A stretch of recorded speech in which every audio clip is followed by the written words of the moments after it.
남당 박창화 선생은 충북 청원군 강회면 연제리 밀양 박씨 집성촌에서 유학을 숭상하는 집안에서 태어났다. 한성사범학교를 졸업하고 충북 영동소학교와 배제고보에서 교사로 근무했다고 한다. 그러던 중 1910년대 후반 만주로 가서 독립운동을 하다가 일본 경찰에게 붙잡혔고 일본 경찰은 신문 과정에서 박창화 선생이 한학에 아주 해박하다는 사실을 알게 되었다. 일제는 박창화 선생을 일본 국내청 선흥부에서 조선의 고서를 분류하고 조사하는 사무촉탁으로 근무하게 했다. 당시 선흥부에는 일제가 교장각과 전국에서 약탈한 고서가 수집되어 있었다고 한다. 이곳에서 근무하는 20여 년 동안 박창화 선생은 일본 왕실도서관에 있던 우리 상고사 관련 서적을 필사해 왔다. 김대문이 지었다는 화랑새기도 그가 필사해 온 것이다. 박창화 선생의 필사본은 일부 학자들에게서만 인정을 받았고 현재 학계에서는 필사본이 가짜라는 주장이 대부분이다. 박창화 선생의 필사본에는 화랑새기 이외에도 수많은 유고가 남아있는데 그 중에 하나가 고구리사초와 고구리사략이다. 이 필사본의 내용에 대한 진위 여부는 시청자 여러분 각자의 판단에 맡기겠다. 다만 그 내용 중에는 우리의 상식을 뛰어넘는 놀라운 이야기가 들어있다. 자세히 살펴보고 이해할 수 있다면 우리가 알고 있는 도식화된 역사의 틀을 깨는 계기가 될 수 있지 않을까 생각해 본다. 첫 순서로 백제의 건국 과정에 대한 기록을 살펴보았다. 고구리사략에는 소선호, 비류, 원조에 대해 삼국사 백제본기와는 전혀 다른 기록이 적혀 있다. 소선호는 분명히 추모의 아내이자 유리의 계모임에도 불구하고 소선호가 양아들인 유리의 황후로도 기록되어 있는 것이다. 또한 추모의 사후에 고구려의 영토를 유리, 비류, 온조가 삼분할하여 통치했고 비류와 온조가 고구려의 제후국으로 존재했었다는 기록도 있다. 고구리 사략을 보면 동명 2년에 소선호가 비류를 낳고 동명 5년에 온조가 태어났다. 추모는 비류보다 온조를 높이 평가한 것으로 보인다. 동명 5년 무자 정월에 서우가 아들 온조를 낳았다. 사람됨이 뛰어나게 듬직하고 지혜로웠다. 상이 이 아이가 진정 내 아들이요. 비류는 당신을 닮아 온순하고 이 아이는 나를 닮아 호탕하고 쾌활하오 라고 하였더니 서우가 웃으며 답하기를 둘 다 당신의 자식인데 어찌 진짜가 있겠습니까? 라고 하였다. 그런데 추모제의 직계혈통인 유리가 고구려를 찾아오면서 상황이 급변한다.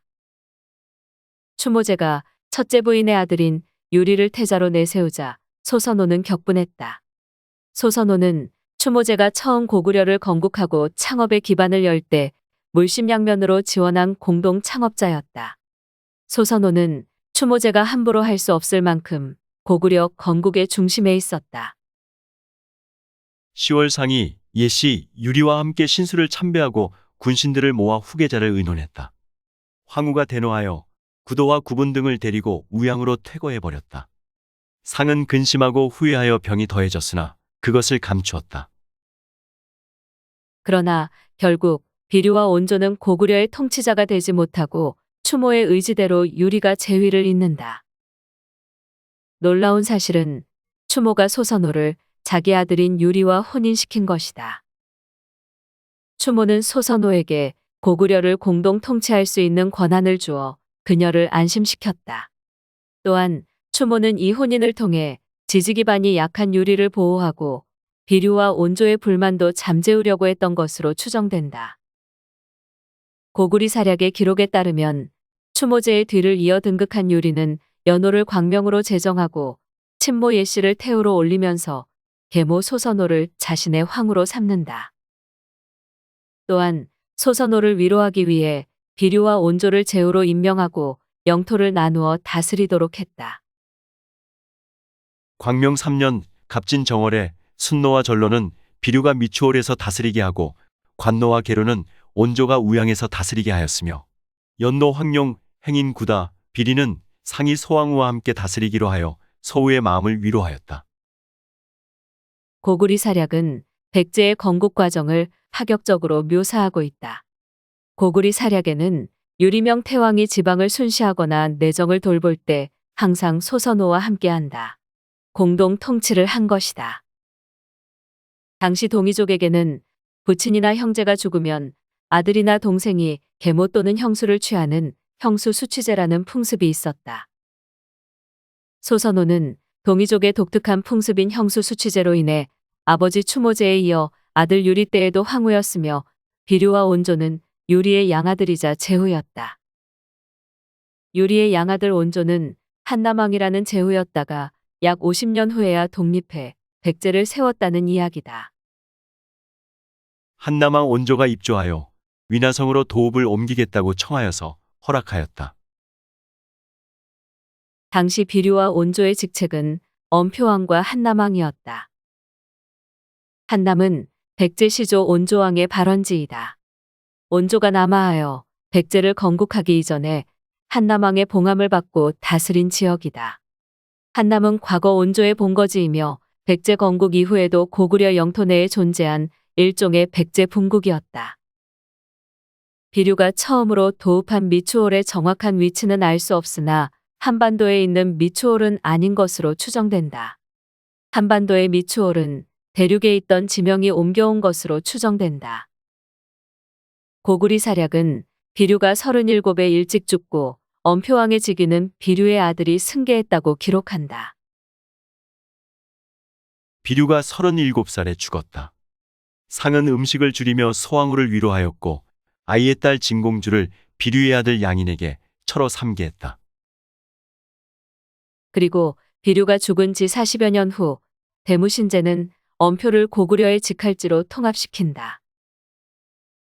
14년 신축 겨울 11월에 천둥은 치고 눈은 내리지 않았다. 이해에 엄표수가 크게 넘쳐서 미추홀이 수해로 초토화되었다. 백성들을 서하로 옮기고 엄표왕 호력을 용산공으로 삼았다. 비류는 처음에 추모제 때의 엄표패자가 되어서 그곳을 시급으로 받았고 광명초엔 왕으로 봉해졌다. 만공주와 혼인하여 양인을 낳았고 양인은 진공주와 혼인하여 호력을 낳았다. 3대 67년 만에 나라가 사라졌다. 고구리 사략을 보면 당시 서하 지역이 고구려의 강역이었다는 것을 알 수 있다. 서하는 글자 그대로 황하 서쪽을 말하는 것으로 현재의 산서성 분양으로 추정된다. 당시 엄표와 한남은 서하에서 멀지 않은 지역이었을 것이다.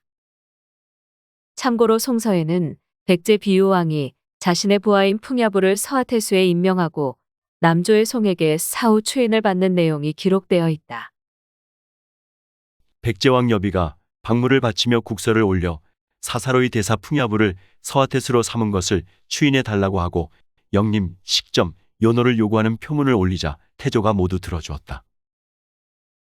서하의 태수를 임명했다는 의미는 그 지역이 당시의 백제의 강역이었거나 최소한 연고가 있는 지역이라는 뜻이다. 서하는 시대에 따라서 고구려의 영토였다가 진화의 영토로 편입되기도 하고 백제의 영토가 되기도 했던 것이다. 고구리 사략은 광명제 26년 온조가 한산으로 거처를 옮겼다고 기록했다. 이는 온조가 한남국의 군사들과 소선호의 사병들을 이끌고 남방 진출을 시작했음을 뜻한다. 26년 정묘 4월 해읍주가 태어났다. 온조가 한산 땅으로 옮겼다. 대소의 형제 8이 보위를 다투며 서로를 죽였다. 병사와 식량을 보내서 온조의 한정벌을 도왔다. 3년을 계속하였다. 한남이 가물고 메뚜기 떼가 일어 백성들이 굶게 되자 찾아와 의지하려는 이들이 처녀호가 되었다. 이들에게 먹을 것을 주고 서하에서 살도록 하였다. 온조가 나라 이름을 한남에서 백제로 바꾸었으며 해로를 태보로 삼았다. 해로는 해소의 둘째 아들이다. 고구리 사략에서 기록한 한남의 흉년 기록은 삼국사에도 동일한 내용이 기록되어 있다. 여름 4월에 가물었는데 6월에 이르러서야 비가 왔다. 한수의 동북쪽 불악의 흉년이 들어 고구려로 도망간 자들이 일천여호나 되니 패수와 대수 사이가 텅 비어 사는 사람이 없었다. 당시 한반도 북부에 호동왕자와 낙랑공주로 알려진 최리의 낙랑국이 있었다. 백제의 1천여호가 낙랑국을 통과하여 고구려로 도망한다는 것은 말이 되지 않는다. 오히려 인접한 낙랑국으로 망명하는 것이 설득력이 있다.